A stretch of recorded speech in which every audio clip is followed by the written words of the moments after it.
Hello to everyone tuning in, because today we are exploring how Baris Baktas and Yagmur Yuksel became central figures in a broader discussion about the evolution of romantic storytelling in Turkish television, particularly in the context of restrained emotional expression.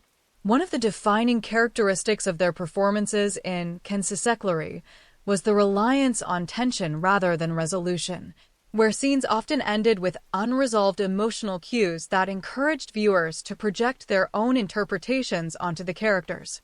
This approach contrasts with more traditional formats where emotional arcs are clearly defined and resolved within a predictable structure, suggesting a shift toward a more audience-driven narrative experience. Online discussions reveal that many viewers found this ambiguity more engaging, as it required active participation in interpreting character motivations and future developments. However, there were also criticisms that this style occasionally led to narrative stagnation, where the lack of explicit progression created a sense of repetition rather than depth. Within this context, Baktas and Yüksel's performances can be seen as a balancing act between maintaining tension and avoiding monotony, a challenge that is particularly pronounced in long-running series.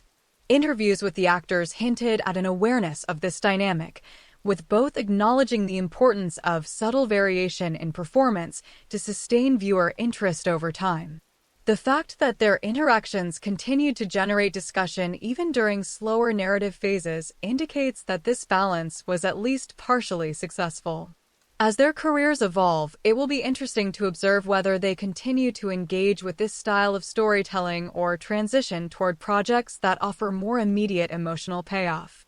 So, before we wrap up, consider this carefully. Does unresolved tension create a more compelling viewing experience, or does it risk alienating audiences who seek clearer emotional direction?